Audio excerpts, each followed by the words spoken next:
सर्वार्थत्राण जगत नियंता श्रीमन श्री श्री सत्यनारायण महाप्रभु चरणारविंद विद्योक्ते आनंद सागरे सर्वे बोलो हरि हरि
भगवती गंगे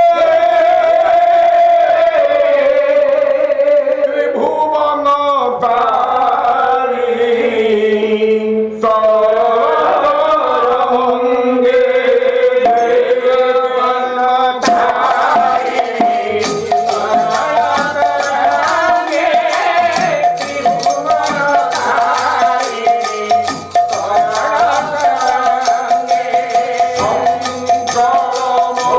Oh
କଲ୍ୟାଣକାରୀ ଭଗବାନ ବେଶ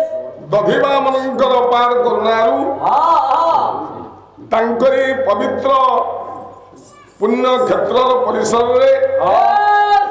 ଶିଶୁପାଳ ଦଳର ସମସ୍ତ ଆଧ୍ୟାତ୍ମିକ ସାଧକ ମାନଙ୍କର ସାଧୁ ପ୍ରଚେଷ୍ଟାରେ ଆପଣ ମାନଙ୍କର ଉପସ୍ଥିତିରେ ଏ ପାଲା ପଞ୍ଚାଙ୍ଗର ଆଜି ହେଉଛି ଦ୍ୱିତୀୟ ଜାମିନି ଆମ ପାଇଁ ଏହା ହେଉଛି ଉତ୍ତରାର୍ଦ୍ଧ। ଆଜ୍ଞା ଆଜ୍ଞା ଆଜ୍ଞା ଶୁଣୁଥିଲେ ଆମ ବଡ଼ ଭାଇଙ୍କ ଠାରୁ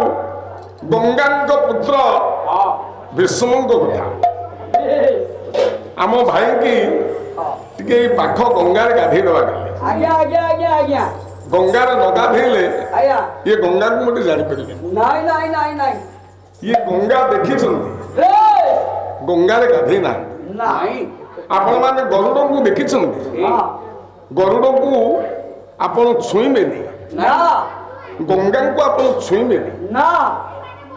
ଗରୁଡ଼କୁ ଛୁଇଁ ଆଜ୍ଞା ଆପଣ ଜଗନ୍ନାଥଙ୍କୁ ଦର୍ଶନ କରିବେ, ବେଶ ଏମିତି ପରମ୍ପରା ଅଛି, ମନା କରୁ। ନା କିନ୍ତୁ କିନ୍ତୁ ଆଜ୍ଞା ପଦ୍ମ ପୁରାଣରେ ଲେଖାଯାଇଛି ବେଶ ଯେହୁ ସୁମରେ ଗରୁଡ଼କୁ ଆଜ୍ଞା ପାପ ନ ଲାଗଇ ତାହା। ତାହାକୁ ତାହାକୁ ଆପଣ ଗରୁଡ଼କୁ ସ୍ମରଣ କରିବେ, ବେଶ ଯେ ଗରୁଡ଼କୁ ସ୍ମରଣ କରେ ତାକୁ ପାପ ଲାଗେ। ନା ସେମିତି ଆପଣମାନେ ଭାରତ ବର୍ଷରେ ଦେଖନ୍ତୁ ଗଙ୍ଗାଙ୍କୁ, ହଁ ଆମ ଭାଇ ତ ବୈରାଗୀ ହେଇଗଲେ, ବେଶ ବେଶ ଅନୁରାଗ କରୁছে ବୋଲିଲେ ପ୍ରଥମେ ଗୀତ ଦିଏ ପତି ତପାବନ କେତେବେଳେ ବେଳକୁ ବେଳକୁ ଜଣ ପତି ତପାବନଙ୍କର ଜଣେ ଅନୁରୂପ ଦେବୀ ଅଛନ୍ତି, ଦେବୀ ଦେବୀ ତାଙ୍କର ଉପରେ 16ଟି ବି ଗାଇଲେ। ଆଜ୍ଞା ଜଣେ ଭାରତ ବର୍ଷରେ ଏ ବିଶ୍ୱରେ ଅଛନ୍ତି ପତିତ ପାବନ, ସେ ହଉଛନ୍ତି ଜଗନ୍ନାଥ। ଜଗନ୍ନାଥ ଆଉ ଜଣେ ହଉଛନ୍ତି ପତିତ ପାବିନୀ, ସେ ହଉଛନ୍ତି ଗଙ୍ଗା। ଗଙ୍ଗା ଗଙ୍ଗା ଶଙ୍କରାଚାର୍ଯ୍ୟ କହିଛନ୍ତି ପତିତ ଧାରିଣୀ ଜାହ୍ନବୀ ଗଙ୍ଗେ ଗଙ୍ଗେ ମଣ୍ଡିତ ଗିରିବର ଖଣ୍ଡିତ ଗଙ୍ଗେ। ଜଣେ ପତିତ ପାବନ ଜଗନ୍ନାଥ, ଆଉ ଜଣେ ପତିତ ପାବନୀ ସେ ହଉଛନ୍ତି ଗଙ୍ଗା। ଗଙ୍ଗା ପଦ୍ମପୁରାଣରେ କଣ ଲେଖା ଦେଇଛି? କଣ ଆଜ୍ଞା যে গঙ্গা নাম সুমরণে নরে তরন্তি ভব ভরে, নরে তরন্তি ভব ভরে, নরে তরন্তি ভব ভরে। আজ্ঞা যে গঙ্গা নাম সুমরণ, খালি গঙ্গাঙ্ক নাম দিয়ে স্মরণ করে বেশ সে সংসার মুক্তি হয়ে যায়। মুক্তি হয়ে যায় মুক্তি হয়ে যায় মা এ বিশ্বরে যেতে রাষ্ট্র আছে আছে ଭାରତକୁ ଭାରତ ମାତା କହନ୍ତି। ଭାରତ ମାତା ଏ ସଂସାରରେ ଯେତେ ନଦୀ ଅଛନ୍ତି ଗୋଟିଏ ନଦୀକି ମାତା କହନ୍ତି, ସେ ହଉଛନ୍ତି ଗଙ୍ଗା ମାତା। ଗଙ୍ଗା ମାତା ସିଏ କାହିଁକି ମା, ଆପଣମାନେ କାହିଁକି ମା? କାହିଁକି ଆମ ମା ଯେମିତି ଆପଣମାନେ ଆମ ପାଇଁ ଯେମିତି, ଗଙ୍ଗା ବହୁତ ସାରା। ବହୁଚ ଆମ ମା ଅପେକ୍ଷା ଗଙ୍ଗା ଅତି ଉଚ୍ଚରେ ଅଛି ବୋଲି ବେଶ ତାକୁ ଗଙ୍ଗା ମାତା କହୁଛି। ଏ ନାଇଁ ସାରେ ତାର ଧୀରେ ଧୀରେ ତାର ଦୃଷ୍ଟାନ୍ତ ବେଶ ବିଷ୍ଣୁ ଶର୍ମାଙ୍କର 16ଟି ମୁଁ ପଢିଛି। ଆଜ୍ଞା ଆଜ୍ଞା ଆଜ୍ଞା ଦେଖନ୍ତୁ ଆମ ମା ଆଉ ଗଙ୍ଗା ମାତା ଭିତରେ ଫରକ। ବେଶ କହିଲେ ଲୋକାଚିତ ଲୋକେସ୍ମିନ୍ ଜନନୀ ଜଳକୂପେ ନିପତିତ। ଗୋଟିଏ କୂଅ ବାରଣ୍ଡାରେ ବେଶ ମାଟିଏ ତାର 2 ବର୍ଷର ଶିଶୁ ପୁଅକୁ ଧରି ଖେଳୁଛି। ଖେଳୁଛି ଖେଳୁଛି ମା ଅନ୍ୟମନସ୍କ ହେଇଯାଇଛି। ମା ଇଏ 2 ବର୍ଷର ଶିଶୁ ପୁଅ ଚଗଲା ପୁଅଟା ବେଶ ଯାଇକି ଜଳକୂପେ ନିପତିତ, ସେ କୂଅରେ ଗଳି ପଡ଼ିଲା। ଯେତେବେଳେ ପୁଅଟିଏ କୂଅରେ ଗଳି ପଡ଼ିଲା, ବିଳପତି ତଟସ୍ଥୈବ ଜନନୀ, ମା ପୁଅକୁ ନେଉନି, ନା ମା ପହରା ଜାଣିନି, ମା ଜାଣିଛି ପୁଅ ତ ମଲା, ମଲା ପୁଅ ତ ପଡ଼ିଛି, ମୁଁ ଯଦି ପଡ଼ିବି ମୁଁ ମରିବି। କରିବି କହିଲେ ବିଳପତି ତଟସ୍ଥୈବ ଜନନୀ, ସେଇ କୂଅ ବାରଣ୍ଡା ଚାରିପଟ ବୁଲି ମା ଡାକୁଛି ଲୋକମାନେ, କିଏ କର ରକ୍ଷା କର ମୋ ପୁଅ ଗଳି ପଇଲା, ପୁଅ ପଡ଼ିଗଲା, ମୋ ପୁଅ ପଡ଼ିଗଲା, ମୋ ପୁଅ ପୁଅ ପଡ଼ିଗଲା। ମା ମାର ଧର୍ମ ତ ପୁଅ ପରିଚୟ ତ ଆମେ କରିବା କିନ୍ତୁ ମାର ଜୀବନ ପ୍ରତି ଲୋଭ ଅଛି। ବୁଡ଼ିଯିବ କିନ୍ତୁ ଆପଣମାନେ ଦେଖନ୍ତୁ ଏ ସଂସାରରେ ଗୋଟିଏ ମା ହଉଛି, ସେ ହଉଛି ଗଙ୍ଗା। ଗଙ୍ଗା ଇୟଂ ଗଙ୍ଗା ଗଙ୍ଗାଧର ମୁକୁଟ ନିପତିତା ବେଶ ଗଙ୍ଗା କୋଉଠି ଅଛନ୍ତି?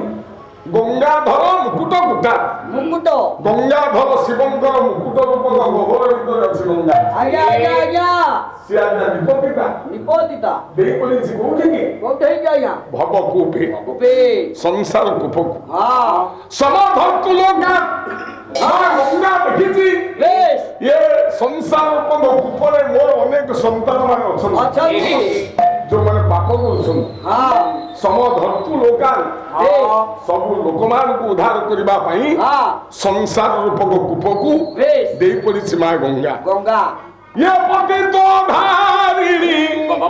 जाह्नवी गंगा मंडित गिरिवर खंडित गंगा कहीं आसी पतित धारिणी गंगा कहीं कमा ये भीष्म जननी खलु मुनिवर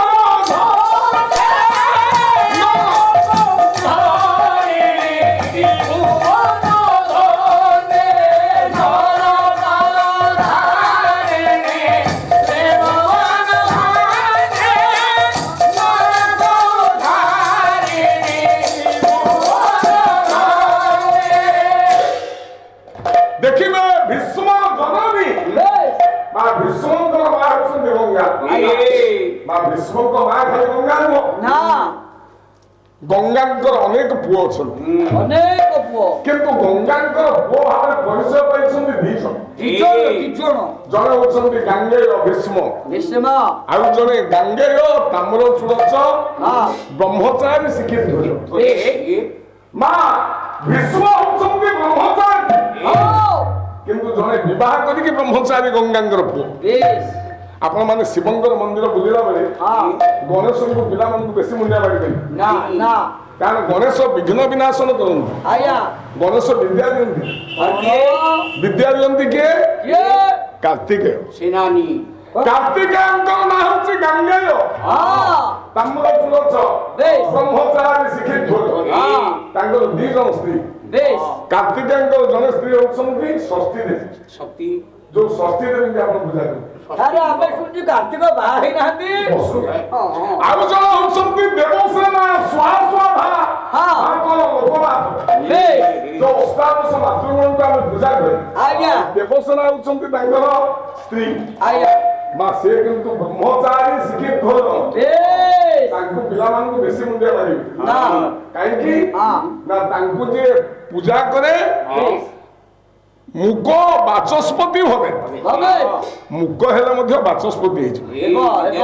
এই ଯୋଉ ଗଙ୍ଗାଙ୍କୁ ଆପଣ ମାନେ ଦେଖନ୍ତି ହଁ ଗଙ୍ଗା ଅଛନ୍ତି କୋଉଠି ଶିବଙ୍କ ମୁଣ୍ଡରେ ଗଙ୍ଗା ଧର ମୁକୁଟ ମୁଟା ହଁ ଶିବଙ୍କ ମୁଣ୍ଡରେ ଅଛନ୍ତି ଅଛନ୍ତି ଆଜ୍ଞା ହେତୁବାଦୀ ଆମ ଆଖିରେ ଆଙ୍କୁଟି ଗେଞ୍ଜିଲେ ଗେଞ୍ଜିଦେଲେ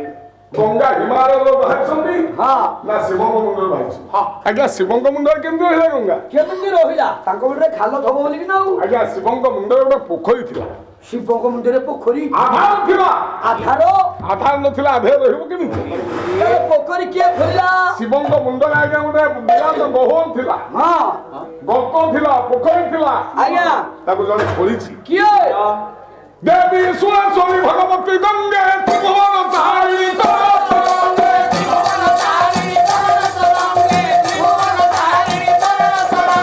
ଶଙ୍କର ମହୁଳି ବିହାରୀ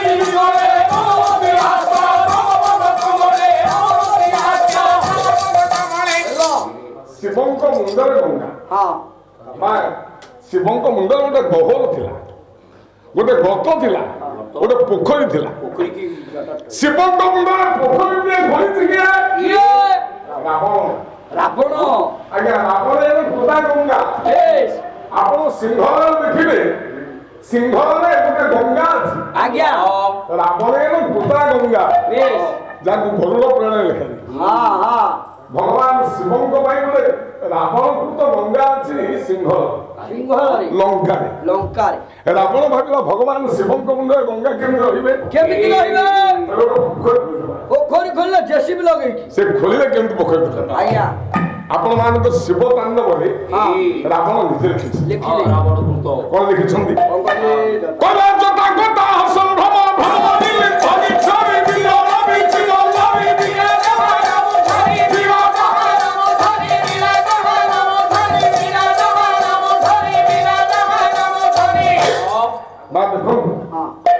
জটা কটা বেশ সম্ভ্রম হ্যাঁ ভব নিলিম্ফ নিচ্ছরি যেତେବେଳେ ଗଙ୍ଗା ଆସିଲେ ଆଜ୍ଞା ଭଗବାନ ଶଙ୍କର ତାଙ୍କ ଜଟାକୁ ବେଶ କଟା ଜଟା କଟା ବେଶ କଟା ଶବ୍ଦର ଅର୍ଥ ହଉଛି କଡେଇ করে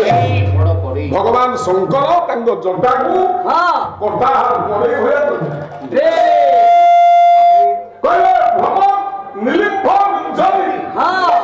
କଡେଇ ଭଳିଆ ଯେତେବେଳେ କଲେ ସେଇଠି ନିଲିମ୍ଫ ନିର୍ଝରି ଦେବନଦୀ ଗଙ୍ଗା ଭ୍ରମକୁ ବୁଲିଲା বুঝলে চারিপট ଛାଡ଼ିପାରିଲା। নাই না বাট তো নাই ବିରାଜମାନ ମୂର୍ଦ୍ଧନି আজ্ঞা ଭଗବାନ ଶଙ୍କରଙ୍କ ମୁଣ୍ଡରେ ରହିଲା କାହିଁକି ନା ତାଙ୍କ ଜଟାଟା ଗଙ୍ଗା ଭଳିଆ ହେଇଯାଇଛି। হ্যাঁ কড়াই করে হলে আগে ମା ମାନେ ଆପଣମାନେ ଗଙ୍ଗାଙ୍କୁ ଦେଖନ୍ତୁ হ্যাঁ ଗଙ୍ଗା ଭାରତ ବର୍ଷରେ କେତେଟା ଅଛି গঙ্গা তো গোটিয়ে ଶହ ଶହ ଗଙ୍ଗା আর শ গঙ্গা ଗୋଟିଏ ଗଙ୍ଗା ନୁହେଁ। ଆଉ ଆମ ଭାଇ ଟିକେ କାଲି ପଚାରିବେ କୋଉ ଗଙ୍ଗାଙ୍କର ପିଲା ବେଶୀ ଯୋଉ ଗଙ୍ଗାକୁ ଭିକୁଷଣ ଯାଇଥିଲା ନା ତ ହେଲେ ଗଙ୍ଗା ଆପଣମାନେ ଗଙ୍ଗାକୁ ଦେଖନ୍ତୁ ଦେଖିବା ଗଙ୍ଗାଙ୍କର ସ୍ୱାମୀ କିଏ ସ୍ୱାମୀ କିଏ ଆଜ୍ଞା ନା ସାଗର ସମୁଦ୍ର କେମିତି ଜାଣିବା କୁହାଯାଇଛି ନଦୀନାଂ ସାଗର ମୁଖ କୋକିଳାନାଂ ରୂପଂ ସ୍ୱରମ୍ ସତୀ ରୂପ ପତିବ୍ରତା ନାରୀର ରୂପ ଯେମିତି ହଉଛି ପତିବ୍ରତା ଆଜ୍ଞା ଯେମିତି କୋକିଳର ରୂପ ହଉଛି ସ୍ୱର ସେମିତି ନଦୀନାଂ ସାଗର ମୁଖ ନଦୀର ମୁଖ ହଉଛି କିଏ ନା ସମୁଦ୍ର ସମୁଦ୍ର ଗୋଟିଏ ହେଉଛି ବାହିନୀ ପତି ନିରଞ୍ଜନ ବାହିନୀପତି ଆପଣ ସାଗର କହିଲେ ବାହିନୀ ଶବ୍ଦର ଅର୍ଥ ହଉଛି ନଦୀ ଆଜ୍ଞା ପତି ଶବ୍ଦର ଅର୍ଥ ହଉଛି ସ୍ୱାମୀ ନଦୀ ମାନଙ୍କର ଯିଏ ପତି ସେ ହଉଛି ସମୁଦ୍ର ସମୁଦ୍ର ଆଜ୍ଞା ସବୁ ନଦୀ ମାନେ କୋଉଠି ମିଶିଛନ୍ତି ସାଗରରେ ଆଉ ये संसार जता नदी प्रवाहे नीलंती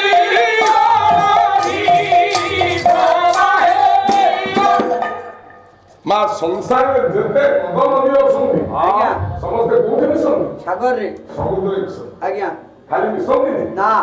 ये स्वभाव नबसंती लवण सागर मिसंती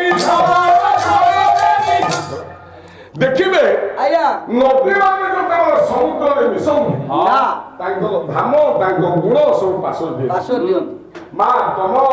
ଉତ୍ପତ୍ତି ସ୍ଥଳ ହଉଛି ପିତୃଗୃହ ହଁ ହଁ ସେଇଟା ହଉଛି ଜନ୍ମଭୂମି ତମେ ବାପା ଘରେ ଜନ୍ମ ହେଇଥିଲ ଆପଣଙ୍କ ଶାଶୁଘର ହଉଛି କର୍ମଭୂମି କର୍ମଭୂମି ଯେତେବେଳେ ବାପା ଆପଣଙ୍କୁ ସ୍ୱାମୀ ସାଙ୍ଗରେ ମିଶାଇ ଦିଏ ସେଠି ଆପଣଙ୍କର ଗୁଣ ରହେନି କି ଧାମ ରହେନି ନାରଦ ପଞ୍ଚରାତ୍ରରେ କୁହାଯାଇଛି ଆଜ୍ଞା ପିତୃ ଗୋତ୍ରିକାତା କନ୍ୟା ସ୍ୱାମୀ ଗୋତ୍ରେଣ ଗୋତ୍ରିକା ବେଶ ଶ୍ରୀରାମ ଭକ୍ତି ମାତ୍ରେଣ ଅଚ୍ୟୁତ ଗୋତ୍ରେଣ ଗୋତ୍ରକ ପିତୃ ଗୋତ୍ରିକାତା କନ୍ୟା ବେଶ ପିତାଙ୍କ ଗୋତ୍ରରେ ଯୋଉ ଝିଅ ଥାଏ ହଁ ମା ବିବାହ ହେଲା ପରେ ବାପାଙ୍କ ଗୋତ୍ର ରହିଛି ନା ସ୍ୱାମୀ ଗୋତ୍ରେଣ ସ୍ୱାମୀ ଗୋତ୍ରିକା ଗୋତ୍ର ନା ଆଉ ଏବେ ଆମର ପ୍ରାମାଣିକ ସାର୍ଟିଫିକେଟ ହେଲାଣି ହଁ ତେଣୁ ଯଦି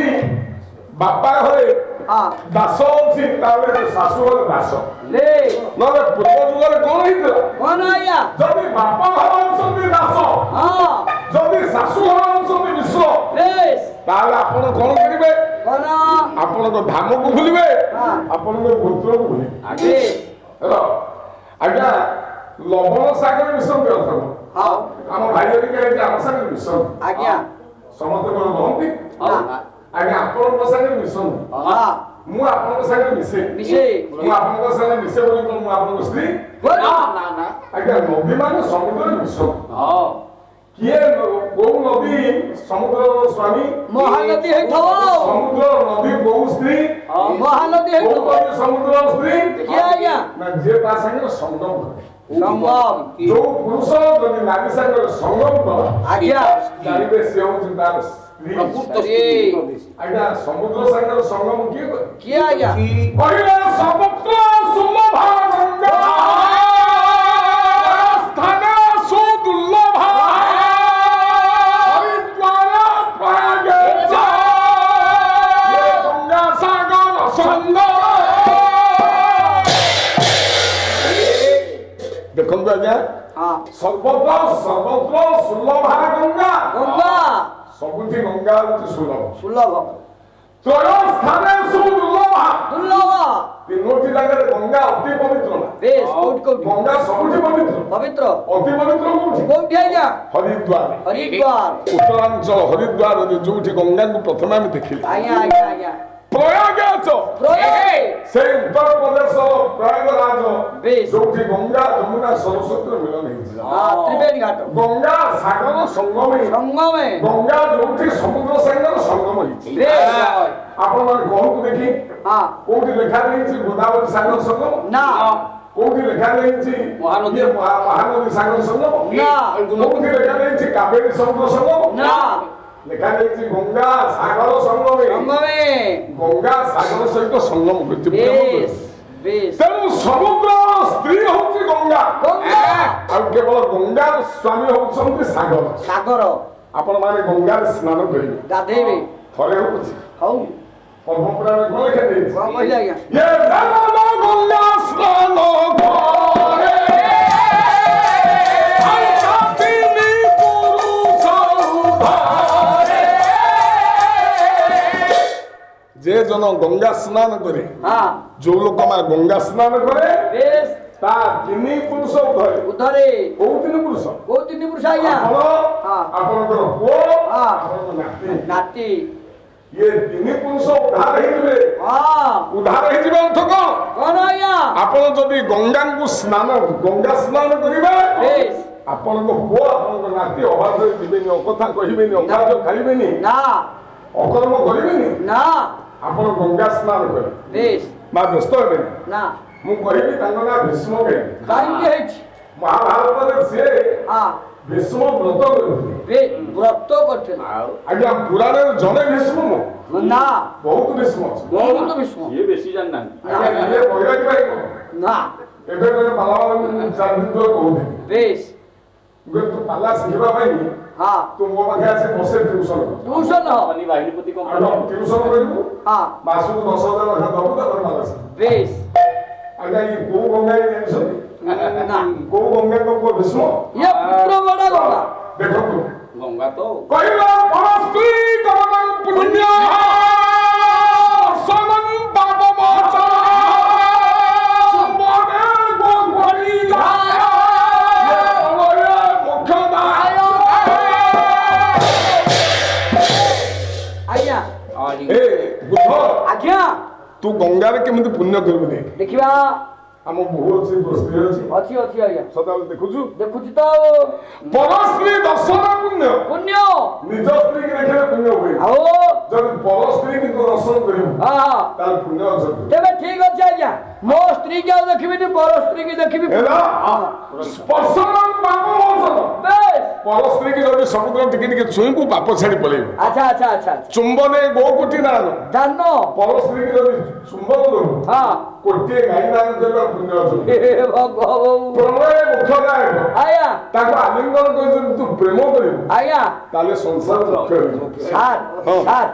ଆପଣ କହିଲେ ଯଦି ଦେଖିବି ତାହେଲେ ପୁଣ୍ୟ ମିଳିବ ପର ସ୍ତ୍ରୀ କି ମୋ ସ୍ତ୍ରୀ କି ସଦାବେଳେ ଦେଖୁଛି ପୁଣ୍ୟ ମିଳୁନି ନାଇଁ। ଏଥରକ ଗାଧୁଆ ତୁଠକୁ ଆମ ଗାଁକୁ ଯିବି ହଁ। ପର ସ୍ତ୍ରୀ କି ଦେଖିବି କେମିତି ପୁଣ୍ୟ ମିଳିବ ମା ପର ସ୍ତ୍ରୀ କିଏ ଆଉ ଅଛି ଆଜ୍ଞା ଦେବୀ ଭାଗବତରେ ଲେଖା ଯାଇଛି ପର ପରାଚ ପରମା ତୁମେବଂ ପରମେଶ୍ୱର ସରି ପର ହଉଛନ୍ତି ଶିବ ପରା ହଉଛନ୍ତି ଶକ୍ତି ଶକ୍ତି ପାର୍ବତୀ ହଁ। ଆଉ ଗଙ୍ଗା ହଉଛନ୍ତି ପରା ପରା ତେଣୁ ପର ସ୍ତ୍ରୀ ଅର୍ଥ ଶିବଙ୍କର ସ୍ତ୍ରୀ ହଉଛନ୍ତି ଗଙ୍ଗା ଗଙ୍ଗା ଆପଣ ଯଦି ଗଙ୍ଗାକୁ ଦର୍ଶନ କରିବେ ପୁଣ୍ୟ ଅର୍ଜନ କରିବେ ପୁଣ୍ୟ ଅର୍ଜନ ହବ ସ୍ପର୍ଶନ ଗଙ୍ଗା ଜଳକୁ ଛୁଇଁବେ ଆଜ୍ଞା ଆପଣ ପାପ ଛାଡ଼ି ପଳେଇବେ ପଳେଇବ ଚୁମ୍ବନେ ବହୁ କୋଟିଲା ହାତରେ ଗଙ୍ଗା ଜଳ ଆଣି ହଁ। ଯଦି ଜଳୁ କରିବେ ବେଶ କୋଟିଏ ଗାଈ ଦାନ କରିବାର ପୁଣ୍ୟ ଅର୍ଜନ କରିବେ ମିଳିବ ପ୍ରଣୟ ମୁଖ୍ୟ ଯଦି ଆଲିଙ୍ଗନ କରି ଆପଣ ପ୍ରେମ କରିବେ ସ୍ନାନ କରିବେ ହଁ ମୁଖ୍ୟ ହେଇଯିବେ ବେଶ ସେ କୋଉ ଗଙ୍ଗା ମା କୋଉ ଗଙ୍ଗା ମୁଁ ଆପଣଙ୍କୁ 20ଟା ଗଙ୍ଗା କଥା କହୁଛି। ମାତ୍ର କହିବ ଆମ ଗାଁ ଗଙ୍ଗା ତମ ଗାଁ ଗଙ୍ଗା ତାକୁ ଗାଁ ଗଙ୍ଗା ହେଲା, ମୁଁ ଯେତିକି ଜାଣିଛି ଆପଣଙ୍କୁ ବିଶ୍ୱାସ କରିବେ। ହଁ ହଁ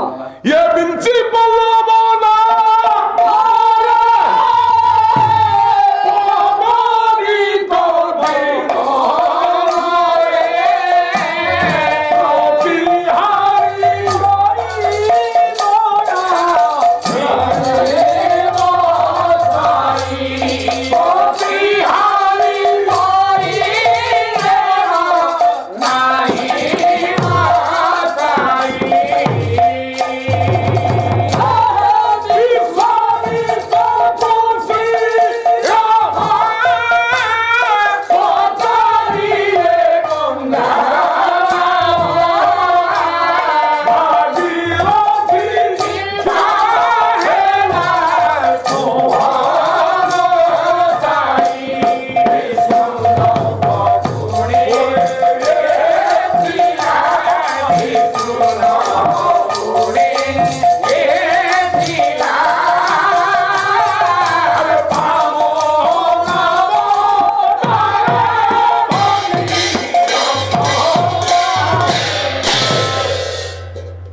ସଜ୍ଜନ ମଣ୍ଡଳୀ ହଁ ଆପଣମାନେ କିଛି କିଛି କୀର୍ତ୍ତି କରିଛନ୍ତି କୀର୍ତ୍ତି କରିଛି ଏ ଦୁନିଆରେ ମା ଯିଏ କୀର୍ତ୍ତି ନ କରେ ସେ ବଞ୍ଚି ପାରେନି ନା ନା ଆପଣମାନେ ବେଳେ ବେଳେ ଭାବୁଥିବେ ମୋ ଜୀବନରେ ମୁଁ କିଛି ଦେବେ ନା ଅଯୋଗ୍ୟ ପୁରୁଷ ନାସ୍ତି ନାସ୍ତି କୌଣସି ନାରୀ କି କୌଣସି ପୁରୁଷକୁ ଅଯୋଗ୍ୟ ବୋଲି ଭାବିବେ ହଁ ହଁ ଆପଣଙ୍କର କୀର୍ତ୍ତି ଅଛି ଅଛି ଅଛି କିନ୍ତୁ ମହାନ କୀର୍ତ୍ତି ହଁ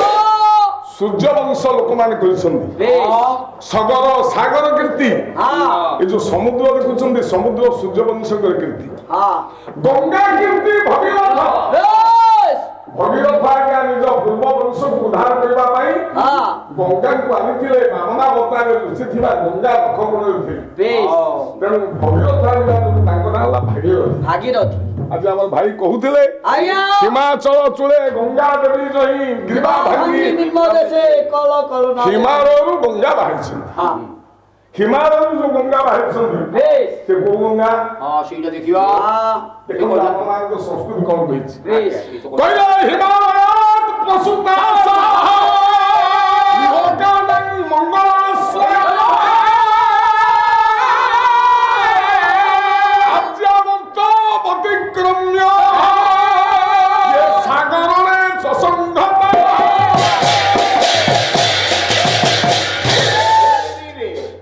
ଆପଣମାନେ ଦେଖନ୍ତୁ ହିମାଳୟାତ୍ ପ୍ରସୂତା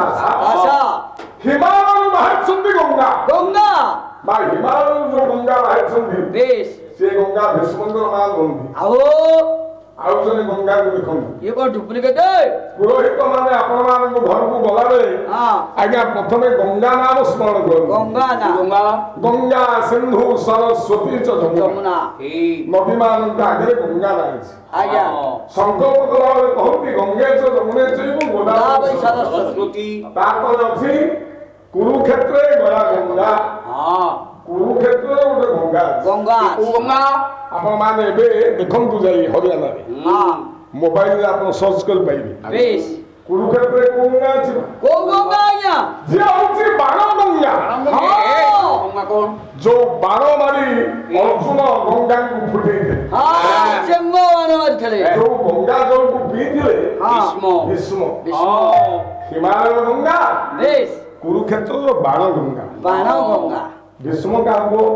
କାହା ଜାଣି ହଉନି ଜାଣି ହଉନି ମଧୁସୂଦନ ଦାସଙ୍କ ସାହିତ୍ୟ ଆଜ୍ଞା ଆଜ୍ଞା ଆଜ୍ଞା ସେ ଗୋଟେ ଗଙ୍ଗା କଥା କହିଲେ ବେଶ କହିଲେ ତ ପୂର୍ବ ପୁରୁଷ ଜୟ କରିଥିଲେ ଗଙ୍ଗା ଠାରୁ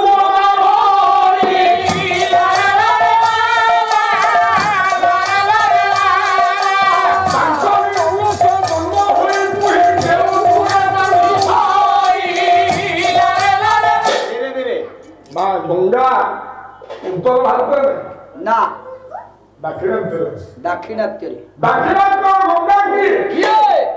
ନା ଗୋଦାବରୀ ଗୋଦାବରୀ ଗଙ୍ଗା ଗୋଦାବରୀ କି କିଏ ଆଜ୍ଞା କହିଛନ୍ତି କିଏ ଜାଣିଛନ୍ତି କିଏ ଆପଣଙ୍କ ସ୍କନ୍ଧ ପ୍ରାଣରେ ଲେଖା ହେଇଛି ହଁ କହିଲେ ଅକ୍ଷମାଦ ମହାଜ୍ୱାଗୀ ଗୋଦାମାକ୍ଷଂ ଭବଂ ମୁନି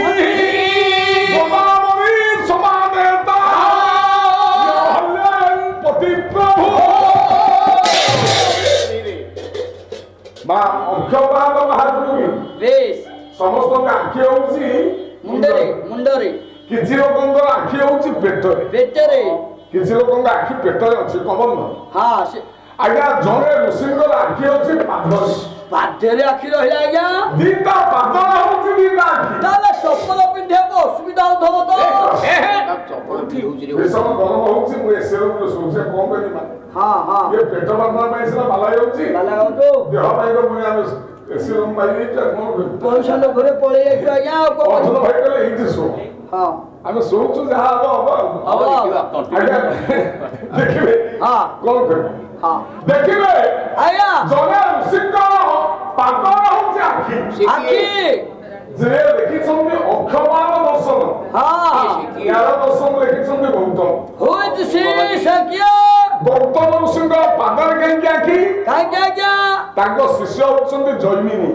ଜୈମିନୀ ଆଜ୍ଞା ଜୈମିନୀ ଲେଖିଛନ୍ତି ମୀମାଂସା ମୀମାଂସା ଗୌତମଙ୍କ ନ୍ୟାୟଶାସ୍ତ୍ରକୁ ଦୁନିରେ ଜୈମିନୀ ଦେଖିଲେ ଆଜ୍ଞା କହିଲେ ଗୁରୁଦେବ ଏ ଭୁଲ ଅଛି ଭୁଲ ଅଛି ଆପଣଙ୍କର ଗୌତମ ଚାହିଁଲେ ଚାହିଁଲେ ଆଜ୍ଞା କହିଲା ତୁ ଶିଷ୍ୟ ହେଇ ମୋ ଭୁଲ ବାଛିଛୁ ହଁ। ମୁଁ ତ ମୁହଁ ଚାହିଁଲି ମୁହଁ ଚାହିଁବିନି ସେଇଥିପାଇଁ ସେ କୁଶ ଗତ କରି ଆଜ୍ଞା ଆଜ୍ଞା ଖାଲି ପାଣି ପିଇ ଗୋଟିଏ ମାସ ସେ ଧାନ କରେ। ବେଶ ବେଶ ତେଣୁ ମୁଁ ତାଙ୍କୁ ଦେଖିବା ପାଇଁ ହଁ ହଁ ତାଙ୍କ ପାଦରେ ଦିଟା ଆଖି ଥିଲେ। ବେଶ ଅକ୍ଷପାଦ ଦର୍ଶନ ହଉଛି ନ୍ୟାୟ। ଆଜ୍ଞା ଆଜ୍ଞା ଆଜ୍ଞା ଗୋଦାବରୀ ସମାନ ନେତା ହଁ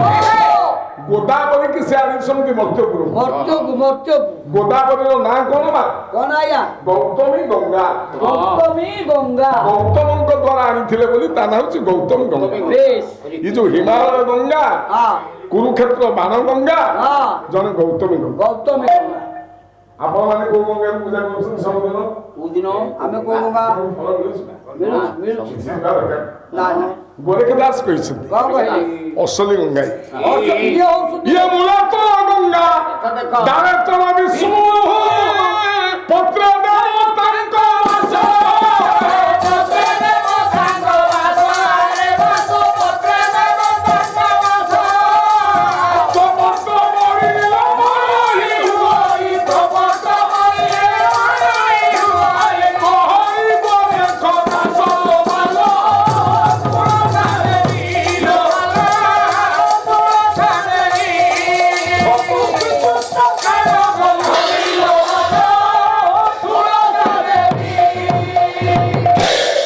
ମା ମାନେ ଆପଣ ମାନେ ଘରର ଡାହାଣ ପଟେ ରଖିଛନ୍ତି ହଁ ନିଜେ ପରମ ବୈଷ୍ଣବୀ ବୃନ୍ଦାବତୀ। ବେଶ এই বৃন্দাবতী মূଳରେ ଆପଣ ପାଣି ଦିଅନ୍ତି। ଆଜ୍ଞା ମୂଳତର ଗଙ୍ଗା ଗଙ୍ଗା ଦାୟତର ବିଷ୍ଣୁ। ବିଷ୍ଣୁ ଆପଣ ମାନେ ଯଦି ଗଙ୍ଗା ମୃତ୍ତିକା ଲଗେଇବାକୁ ଚାହାନ୍ତି ବେଶ ତୁଳସୀ ମୂଳ ମାଟି ଆଣି ଲଗେଇବେ। ଲଗେଇବେ ତାହା ହଉଛି ଗଙ୍ଗା ମୃତ୍ତିକା। ହଁ ଯଦି ସେଇ ଜଳକୁ ଆପଣ ସିଞ୍ଚନ ହେବେ ତାହା ହବ ଗଙ୍ଗା ଜଳ। ଗଙ୍ଗା ଜଳ ତୁଳସୀ ମୂଳ ହଉଛି ଗଙ୍ଗା ତୁଳସୀ ହଉଛି ଗଙ୍ଗା। ହଁ ତାହେଲେ ଇଏ ଭୀଷ୍ମ କଣ ତାଙ୍କରି ଗଙ୍ଗା? ଆଉ ଆମ ଭରତ ଭାଇ ସେ ତ ୱାଚମ୍ୟାନ ଭାଇ ସେ ହଁ ହଁ ହଁ କହିଲା ଆଜ୍ଞା ରୁଟି ଆପଣ ଖାଉଛନ୍ତି? ରମେଶ ଭାଇ ଏ ରମେଶ ଭାଇ ହଁ ରମେଶ ଭାଇ ଆମ ଏ ବାହାକ ତ ରମେଶ ସେ ରମେଶ ଆଜ୍ଞା କହିଲେ ରୁଟି ଖାଇସାରିଲା ପରେ ଗଙ୍ଗା ଜଳ ଗ୍ଲାସ ପିଇବେ। ପିଇବେ ମୁଁ କହିଲି ଆରେ ଇଏ କଣ ଇଏ ସୋସାଇଟିରେ ରହିବେ କଣ? ମୁଁ କହିଲି ଗଙ୍ଗା ଜଳ କାହିଁ ପିଇବି? କାଇଁ ପିଇବେ ପିଇଲେ ତ ସ୍ୱାସ୍ଥ୍ୟ ହବ। ହଁ ହଁ ହଁ ବା ଗୋଟାଏ ଗଙ୍ଗା ଜଳ ଅଛି ବେଶ ଯାହାକୁ ସବୁଦିନ ଆପଣ ପିଇଲେ ସ୍ୱାସ୍ଥ୍ୟ ହବ। ଆରେ ଗଙ୍ଗା ଜଳ ପିଇଲେ ସ୍ୱାସ୍ଥ୍ୟ ହବ ତାକୁ ସ୍କନ୍ଧ ପୁରାଣରେ ଋଷି ଲିଖିଛନ୍ତି। ବେଶ ବେଶ କହିଲେ ଗୋମୟ ଯମୁନା ସାକ୍ଷା ଗୋମୂତ୍ର ନର୍ମଦା ଶୁଭା ଗୋକ୍ଷୀର ଗଙ୍ଗା ଧାରସ୍ତୁ କିଂ ପବିତ୍ର ମତଃ ପର। ଆଉଲେ ଆଉଲେ କେତେ ଗଙ୍ଗା ପିଲାମାନଙ୍କୁ ଆମେ ଗଙ୍ଗା ପାଣି ପିଇବାକୁ ହଁ ହଁ ଯୋଉ ଗଙ୍ଗା ପାଣି ପିଇଲେ ପିଇଲେ ତାଙ୍କର ସ୍ୱାସ୍ଥ୍ୟ ହବ। କାଇଁ ତାଙ୍କଠୁ ତ ଏତେ କଥା ବାହାରୁ ନଥିଲା ସେ ଗଙ୍ଗା ପାଣି ପିଇବା କିଏ କହିଲେ ଗୋମୟ ଯମୁନା ସାକ୍ଷା। ସାକ୍ଷାତ ଆପଣ ଗାଈ ଗୋବରକୁ ଯଦି ମୁଣ୍ଡରେ ଲଗେଇବେ ଯମୁନା ନଦୀର ସ୍ନାନ ଫଳ ପାଇବେ। ହଁ ସେଇ ଯୋଉ ମୁଣ୍ଡରେ ଗୋମୂତ୍ର ନର୍ମଦା ଶୁଭା ଗାଈ ମୂତ୍ରକୁ ଯଦି ଆପଣ ସିଞ୍ଚି ହେବେ ବେଶ ତାହେଲେ ଆପଣ ନର୍ମଦାର ସ୍ନାନ ପାଇବେ। ସ୍ନାନ ପାଇବେ ଗୋକ୍ଷୀର ଗଙ୍ଗା ଧାରସ୍ତୁ ଗାଈ କ୍ଷୀର ହଉଛି ଗଙ୍ଗା ଜଳ। ଗଙ୍ଗା ଜଳ ଯଦି ଗୋଟିଏ ଲୋକ ଗାଈ କ୍ଷୀରକୁ ସବୁଦିନ ପିଏ ହଁ ତାର ଅନ୍ତଃକରଣ ପବିତ୍ର ହବ। ଆଉ ତାହେଲେ ଭୀଷ୍ମଙ୍କର ଗଙ୍ଗା କୁମା କିଏ କିଏ ହିମାଳୟ ଗଙ୍ଗା କୁରୁକ୍ଷେତ୍ର ଗଙ୍ଗା ଗୌତମୀ ଗଙ୍ଗା ତୁଳସୀ ମୂଳ ଗଙ୍ଗା କ୍ଷୀର ଗଙ୍ଗା। କ୍ଷୀର ଗଙ୍ଗା ଆପଣ ପୁରୀକି ଦେଖନ୍ତୁ ପୁରୀକି ଦେଖିବା ପୁରୀରେ ଗୋଟିଏ ପବିତ୍ର ଗଙ୍ଗା ଅଛନ୍ତି। ସିଏ କୋଉ ଗଙ୍ଗା ସେ ଗଙ୍ଗା କି କିଏ ସିଏ ଅସଲି ଗଙ୍ଗା କହିଲା ମାର୍କଣ୍ଡେୟ ବଟଂ କୁସୁମେ ରୋହିଣୀ ଅଂଶ ମହୋଦଧୌ।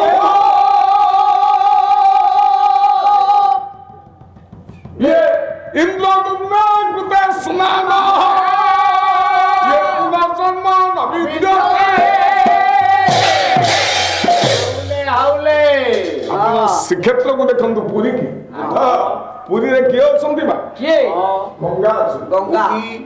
ପଞ୍ଚ ତୀର୍ଥମାନ କରିବେ। ଆଜ୍ଞା ଜଣେ ଅଛନ୍ତି ମାର୍କଣ୍ଡେୟ ମାର୍କେଣ୍ଡେୟ ଜଣେ ଅଛନ୍ତି ଇନ୍ଦ୍ରଦୁମ୍ନ ଜଣେ ଅଛନ୍ତି ଇଏ ମହୋଦଧି ରୋହିଣୀ ଆଞ୍ଚ ରୋହିଣୀ କୁଣ୍ଡ ଚାର ଆଉ ଗୋଟେ ହଉଛନ୍ତି ଅବଟେ ଅକୃଷ୍ଣୀ ଅକୃଷ୍ଣ ଅର୍ଥ ଶ୍ଵେତ ଗଙ୍ଗା ଅବଟ ଅର୍ଥ ପୁଷ୍କରିଣୀ ଆପଣ ମାନେ ଶ୍ଵେତ ଗଙ୍ଗା ଦେଖନ୍ତି ଶ୍ଵେତ ଗଙ୍ଗା ଯୋଉଠି ଶ୍ଵେତ ମାଧବ ଅଛନ୍ତି ଆଜ୍ଞା ଆଜ୍ଞା ଶ୍ଵେତ ମାଧବ ଯୋଉଠି ଅଛନ୍ତି ମା ସେ କୋଉ ଗଙ୍ଗା କୋଉ ଗଙ୍ଗା ଶ୍ଵେତ ଗଙ୍ଗା ଶ୍ଵେତ ଗଙ୍ଗା ଗଙ୍ଗା ସେଇ ଛୋଟିଆ ପୋଖରୀଟା ଇଏ ହେଇଥିବେ ଅସଲି ଆଉ ଭୀଷ୍ମ କାହାର ମା ହଁ ଭୀଷ୍ମଙ୍କ ମା କୋଉ ଗଙ୍ଗା ଏଇ ଶ୍ଵେତ ଗଙ୍ଗା ହେଇଥିବେ ପାର୍ବତୀ କହିଲେ ତୁଳସୀ ଦାସ କହିଲେ ମୁଁ ଜାଣିଛି ଗଙ୍ଗା କୋଉଠି ଅଛି। ମୁଁ ଜାଣିଛି କେହି ଜାଣିନାହିଁ ତୁଳସୀ ଦାସ ଗୋଟେ ଗଙ୍ଗା କଥା କହିଲେ ସିଏ କୋଉ ଗଙ୍ଗା ତୁଳସୀ ରାମାୟଣ ଦେଖିବା ପୁଛଉ ମାନ କଥା ପ୍ରସଙ୍ଗ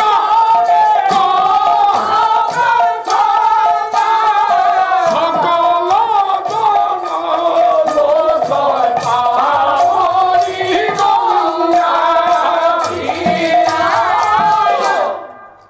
ଆଜ୍ଞା ପୁଛେଉ ଉମା ହଁ ରାମ କଥା ପ୍ରସଙ୍ଗା ବେଶ ପାର୍ବତୀ ହଁ ଭଗବାନ ଶଙ୍କରଙ୍କୁ ରାମ କଥା ପଚାରିଲେ ପଚାରିଲେ ରାମ କଥା କହିଲେ କୋଉ ରାମ କଥା କହିବି ପାର୍ବତୀ କୋଉ ରାମ ସକଳ ଜନ ଲୋକ ପାବନୀ ଗଙ୍ଗା ସବୁ ଲୋକମାନଙ୍କୁ ପାବନ କରେ ଯୋଉ ଗଙ୍ଗା ହଁ ରାମ କଥା ମନ୍ଦାକିନୀ ବେଶ ଚିତ୍ରକୂଟ ଚିତ୍ର ଛାଡ଼ ରାମମ୍ ରାମାୟଣ ଯୋଉଠି ପଢା ହୁଏ ରାମାୟଣ ଯୋଉଠି ଆପଣମାନେ ଶୁଣନ୍ତି ସେଠି ଆପଣ ଗଙ୍ଗାରେ ସ୍ନାନ କରନ୍ତି ନାନ କନ୍ୟା ଫଳ ପାଇବେ କୁହାଯାଇଛି ରଘୁନାଥ କଥା ଗଙ୍ଗା ଦୟା ପୂତା ଜଗତ୍ରୟୀ ରଘୁନାଥଙ୍କ କଥା ହଉଛି ଗଙ୍ଗା ଗଙ୍ଗା ବା ଯୋଉଠି ରାମାୟଣର ଆଲୋଚନା ହୁଏ ରାମ କଥା ଶୁଣନ୍ତି ବେଶ ସେ ହଉଛନ୍ତି ଗଙ୍ଗା ଗଙ୍ଗା ବୁଦ୍ଧ ଆଜ୍ଞା କେତେ ଗଙ୍ଗା ଗଲାଣି ବୁଝୁଛୁ ବହୁତ ଗଙ୍ଗା ଆଜ୍ଞା ଆଉ ସେତିକି ହିମାଳୟ ଗଙ୍ଗା ଏକ କୁରୁକ୍ଷେତ୍ର ଗଙ୍ଗା ଦୁଇ ଗୌତମୀ ଗଙ୍ଗା ତିନି ଶ୍ଵେତ ଗଙ୍ଗା ଚାରି ତୁଳସୀ ମୂଳ ଗଙ୍ଗା ପାଞ୍ଚ ଗାଈ କ୍ଷୀର ହଉଛି ଗଙ୍ଗା ଛଅ ରାମାୟଣ ଗଙ୍ଗା ସାତ ଭୀଷ୍ମଙ୍କ ଜନ୍ମ ମା କୁହନ୍ତି ସେ ରାମାୟଣ ଗଙ୍ଗା ହେଇଥିବେ ଆଜ୍ଞା ଆପଣ ମାନଙ୍କର ଶ୍ରୀଧର ଗୋସ୍ୱାମୀ ଯିଏ ସଂସ୍କୃତ ଭାଗବତକୁ ଟୀକା କରିଛନ୍ତି ସିଏ କହିଲେ ମୁଁ ଜାଣିଛି ଗଙ୍ଗା ମୁଁ ଜାଣିଛି ସେ କୋଉ ଗଙ୍ଗା କଥା କହିଲେ କିଏ କଣ କହିଲେ ଆଜ୍ଞା ଶ୍ରୀଧର ଗୋସ୍ୱାମୀଙ୍କର ଲେଖା କଣ କହିଲେ କହିଲେ ଭାରତ ମୃତ ସର୍ବସ୍ୱ କୃଷ୍ଣ ବକ୍ତ୍ରାତ୍ ବିନିଶ୍ରୁତ ଗୀତା ଗଙ୍ଗା ବଗಂ কৃত্বা ये पुनर्जन्म नविद्यते পুনর্জন্ম ବିଦ୍ୟତେ ମା ମାନେ ଆମ ସାଙ୍ଗସାଥି ମାନେ କହୁଛନ୍ତି ଆମେ ଆମିଷ ଖାଉନୁ ପିଆଜ ରସୁଣ ଖାଉ ଖାଉନା କଥାଟା କୁଆଡିକି ଯାଉଛି ମୁଁ ଦେଖିଲି ଆମ ଏଠି ଅର୍ଜୁନ ଭାଇ ଗଢୁନା ଆମ ଭାଇ ଆଜ୍ଞା କହିଲେ ଭାଇନା କାଲି ମାଛ କରିବା ମାଛ କଣ ମାଗଣା ମିଳିବ ନା ପଇସା ହଁ ମାନେ ମୋର ଭୁତୁରା ଯଦି ମାଗଣା ମିଳିବ ଖାଇବା ପଇସା ଦେଇ ଖାଇବା ନା ମା ମାଛ ଖାଇଲେ ପିଆଜ ରସୁଣ ଖାଇଲେ ହଁ ଆଗ ତ ଗୀତା ପଢିବାନି ପଢିବନି ଗୀତା ପଢିଲେ ସବୁ ପବିତ୍ରତା ଆସେ ଆସେ ସିଦ୍ଧ ଗୋସ୍ୱାମୀ କହିଲେ ଭାରତାମୃତ ସର୍ବସ୍ୱ ସନ୍ତୋଷ ମହାଭାରତ ହଉଛି ସାଗର ସାଗର ଆଜ୍ଞା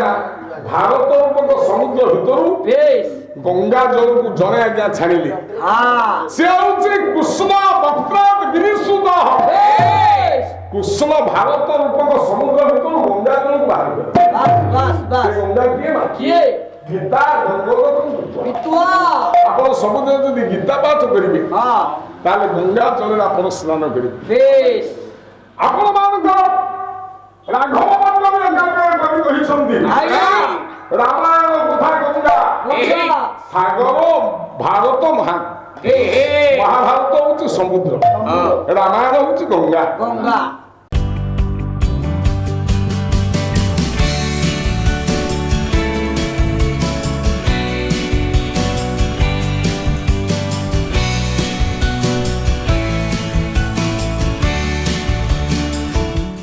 ଅଧିକରୁ ଅଧିକ ପାଲା ଦେଖିବା ପାଇଁ ଆମ ଚ୍ୟାନେଲ ସବସ୍କ୍ରାଇବ କରନ୍ତୁ।